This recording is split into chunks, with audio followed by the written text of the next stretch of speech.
আসসালামু আলাইকুম। সবার আগে বাছাই করা 10টি আন্তর্জাতিক খবর জানিয়ে দেব। প্রথমেই থাকছে শিরোনাম। তবে তার আগে অনুরোধ থাকবে ভিডিওটিতে একটি লাইক দিবেন।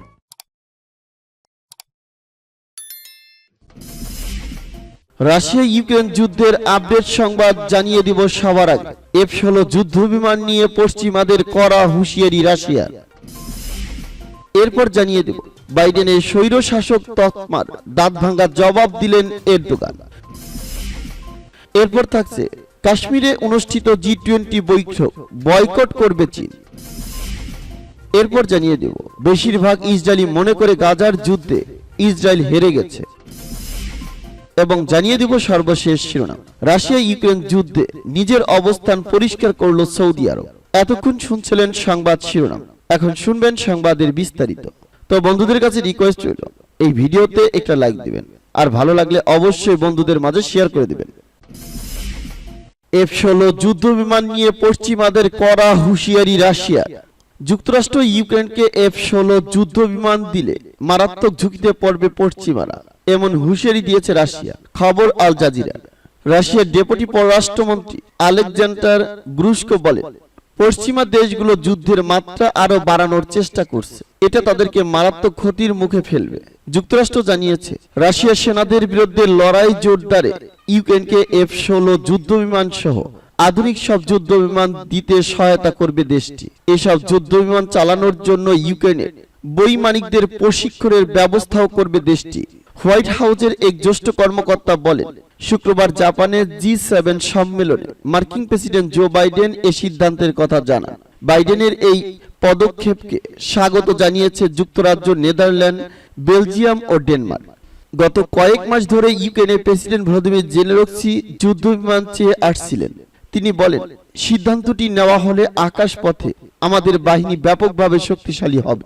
হোয়াইট হাউসের ওই কর্মকর্তা বলেন, ইউক্রেনের সেনাবাহিনীকে শক্তিশালী করতে F-16 সহ চতুর্থ প্রজন্মের আধুনিক যুদ্ধবিমান দিতে এবং এসব বিমান চালানোর ক্ষেত্রে ইউক্রেনের বৈমানিকদের প্রশিক্ষণ দিতে আমাদের সহযোগী ও মিত্র দেশগুলোর যৌথ উদ্যোগে সমর্থন দেওয়া হবে। ওই কর্মকর্তা আরো বলেন, আগামী কয়েক মাসে এই প্রশিক্ষণ শুরু হবে। আমাদের সহযোগীরা সিদ্ধান্ত নেবে এসব যুদ্ধবিমান কখন দেওয়া, কতগুলো দেওয়া হবে এবং কোন কোন দেশ দেবে। বাইডেনের স্বৈরশাসক তকমার দাঁত ভাঙা জবাব দিলেন এরদোগান। গত 24 মে তুরস্কের গুরুত্বপূর্ণ নির্বাচন উপলক্ষে প্রচার চলাকালে দেশটির নেতা রেসেপ তাইপ এরদোগানকে স্বৈরশাসক তকমা দিয়েছেন মার্কিন প্রেসিডেন্ট জো বাইডেন। মার্কিন গণমাধ্যম CNN কে দেওয়া এক সাক্ষাৎকারে বাইডেনের সেই মন্তব্যের সাধারণ অথচ দাঁত ভাঙা জবাব দিয়েছেন তুর্কি প্রেসিডেন্ট। তুরস্কের রাষ্ট্রীয় বার্তা সংস্থা আনাদোলু জানিয়েছে, সাক্ষাৎকারে মার্কিন প্রেসিডেন্ট জো বাইডেনের স্বৈরশাসক মন্তব্যটি স্মরণ করিয়ে দেওয়া হয় এরদোগানকে। এর জবাবে তুর্কি নেতা পাল্টা প্রশ্ন করে বলেন, একজন ব্যক্তি যিনি প্রথম নয় দ্বিতীয় রাউন্ডে পৌঁছেছেন তাকে কিভাবে স্বৈরশাসক হিসেবে বিবেচনা করা যেতে পারে। তুরস্কের প্রেসিডেন্ট জোর দিয়ে বলেন যে পিপলস অ্যালায়েন্স 322 জন ডেপুটি নিয়ে পার্লামেন্টে প্রবেশ করবে এবং জোটের নেতৃত্ব দানকারী ব্যক্তি দ্বিতীয় রাউন্ডে বিজয়ী হিসেবে আবির্ভূত হবেন। আমাকে বলবেন এটা কি ধরনের এক নায়কতন্ত্র। গত 24 মে তুরস্ক প্রেসিডেন্ট ও পার্লামেন্ট নির্বাচন অনুষ্ঠিত হয়। এতে কেউ সরাসরি প্রয়োজনীয় সংখ্যক ভোট পেয়ে প্রেসিডেন্ট নির্বাচিত হতে পারেননি। ফলে আগামী 28 মে দেশটিতে প্রেসিডেন্ট নির্বাচনের দ্বিতীয় দফা ভোট অনুষ্ঠিত হবে। অবশ্য প্রথম দফায় ভোটে প্রধান বিরোধী দল CHP নেতা এবং 6 দলীয় জোট ন্যাশন অ্যালায়েন্সের প্রার্থী কামাল কিলিচদারোগের চেয়ে এগিয়ে রয়েছেন এরদোগান। অপরদিকে পার্লামেন্টের নিরঙ্কুশ সংখ্যাগরিষ্ঠতা অর্জন করেছে এরদোগানের জাস্টিস অ্যান্ড ডেভেলপমেন্ট পার্টির নেতৃত্বাধীন জোট পিপলস অ্যালায়েন্স। কাশ্মীরে অনুষ্ঠিত G20 বৈঠক বয়কট করবে চীন।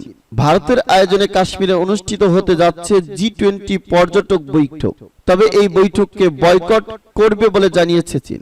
তারা বলেছে কাশ্মীরের বিতর্কিত হিমালয় অঞ্চলে অনুষ্ঠিতব্য আসন্ন G20 পর্যটক বৈঠকে অংশ নেবে না। খবর আল জাজিরা। প্রতিবেদনে বলা হয়েছে, চীন ও পাকিস্তান উভয় মুসলিম সংখ্যাগরিষ্ঠ কাশ্মীরে এ অনুষ্ঠান আয়োজনের জন্য ভারতের নিন্দা করেছেন। চীনের পররাষ্ট্র মন্ত্রণালয়ের মুখপাত্র ওয়াং ওয়েবিন শুক্রবার বলেন, বেজিং বিতর্কিত ভূখণ্ডে যে কোনো ধরনের G20 সভা আয়োজনের ঘোর বিরোধী এবং এ ধরনের বৈঠকে অংশ নেবে না। ভারত এবছর G20 এর সভাপতি। আগামী সেপ্টেম্বরে ভারতের রাজধানী নয়াদিল্লিতে G20 এর শীর্ষ সম্মেলন হওয়ার কথা রয়েছে। তার আগে সিরিজ বৈঠকের অংশ হিসেবে চলতি মাসের 22 থেকে 24 তারিখ পর্যন্ত কেন্দ্রশাসিত জম্মু ও কাশ্মীরের গ্রীষ্মকালীন রাজধানী শ্রীনগরে G20 সদস্যদের পর্যটক সংক্রান্ত একটি ওয়ার্কিং গ্রুপের বৈঠক হওয়ার কথা। 1947 সালে ভারত ও পাকিস্তান ব্রিটিশ শাসন থেকে স্বাধীনতা পাওয়ার পরই কাশ্মীরকে পাওয়ার প্রতিদ্বন্দ্বিতায় নামে দেশ দুটি। প্রতিদ্বন্দ্বিতার জের থেকেই ভারত পাকিস্তানের মধ্যে রেশাশিতে রূপ নেয়, যা আজ অবধি চলমান। এ পর্যন্ত অঞ্চলটি নিয়ে তাদের মধ্যে 3টি যুদ্ধ হয়েছে। ভারত পাকিস্তান ভাগ করার পরিকল্পনা অনুযায়ী কাশ্মীর দুই দেশ থেকেই মুক্ত ছিল। পাকিস্তান কাশ্মীরের 1/3 নিয়ন্ত্রণ নেয়, বাকি অংশের নিয়ন্ত্রণ নেয় ভারত। কাশ্মীরের ভারত নিয়ন্ত্রিত অঞ্চলটি কয়েক দশক ভারতের শাসনে থাকতে চায় না। তারা চায় হয় পূর্ণ স্বাধীনতা অথবা পাকিস্তানের সাথে সংযুক্তি। এ নিয়ে বিভিন্ন সময় সংঘর্ষে হাজার হাজার বেসামরিক নাগরিক, সৈন্য ও কাশ্মীরি বিদ্রোহী নিহত হয়েছে। চীনের সঙ্গে ভারতের পুরনো দ্বন্দ্ব রয়েছে। সবশেষ 2020 সালে লাদাখ একটি সামরিক সংঘর্ষে 20 জন সৈন্য নিহত হওয়ার পর থেকে ভারত ও চীনের মধ্যে সম্পর্কের আরো অবনতি হয়। বেশিরভাগ ইসরায়েলি মনে করে গাজার যুদ্ধে ইসরায়েল হেরে গেছে। এক জনমত জরিপে দেখা গেছে অবৈধ রাষ্ট্র ইহুদিবাদী ইসরায়েলের বেশিরভাগ নাগরিক মনে করেন গাজার সাম্প্রতিক 5 দিনের যুদ্ধে ফিলিস্তিনিদের ঐক্যবদ্ধ প্রতিরোধের কাছে পরিপূর্ণভাবে হেরে গেছেন তেল আবিবের শাসক গোষ্ঠী। ইসরায়েলি দৈনিক হারেজ এর এক প্রবন্ধে দৈনিক মারিব এ প্রকাশিত ওই জরিপের ফলাফল তুলে ধরা হয়েছে। ইসরায়েলি দৈনিক মাভির এ বলা হয়েছে শতকরা 55.7% ইহুদি মনে করে ইসরায়েলি সেনারা গাজার সাম্প্রতিক যুদ্ধে কোনো সাফল্য বা বিজয় অর্জনে সক্ষম হয়নি এবং শক্তিশালী প্রতিরোধ সংগ্রাম এখনো টিকে আছে।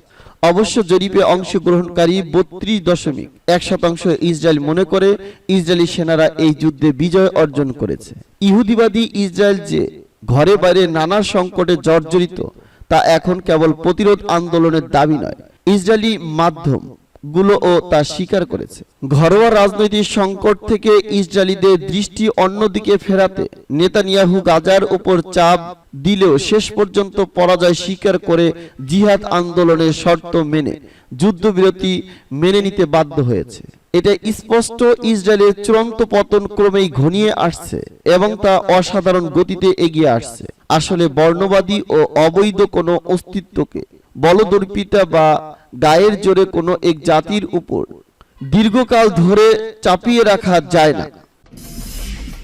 রাশিয়া ইউক্রেন যুদ্ধে নিজের অবস্থান পরিষ্কার করল সৌদি। রাশিয়া এবং ইউক্রেন যুদ্ধে সৌদি আরব তার নিজের অবস্থান প্রকাশ করেছে। সৌদি আরব বলছে তারা এই ইস্যুতে ইতিবাচকভাবে নিরপেক্ষ অবস্থান বজায় রাখবে। সৌদি পররাষ্ট্রমন্ত্রী ফারহান বিন ফয়সাল বলেন তার দেশ এবং অন্য আরব দেশগুলো একই রকম নিরপেক্ষ অবস্থান ধরে রাখবে এবং দুই পক্ষের সাথেই সম্পর্ক রক্ষা করবে। গতকাল শুক্রবার সৌদি আরবের বন্দর নগরী জেদ্দায় আরব লীগের শীর্ষ সম্মেলন অনুষ্ঠানের পর পররাষ্ট্রমন্ত্রী এসব কথা বলেন। সম্মেলনে ইউক্রেনের প্রেসিডেন্ট ভলোদিমির জেলেনস্কিকে আমন্ত্রণ জানানো হয়। জেলেনস্কি কোনো দেশের নাম উল্লেখ না করে বলেন কিছু আরব দেশ রাশিয়ার দখলদারিত্বের প্রতি অন্ধ সমর্থন দিচ্ছে। ইউক্রেনে রাশিয়ার সামরিক অভিযান শুরুর পর আমেরিকা ও পশ্চিমা দেশগুলোর সঙ্গে তাল মিলিয়ে রাশিয়ার বিরুদ্ধে নিষেধাজ্ঞা অংশ নেয়নি সৌদি আরব। শুধু তাই নয়, তারা আমেরিকার অনুরোধ সত্ত্বেও তেলের উৎপাদন কমাতে রাজি হয়নি।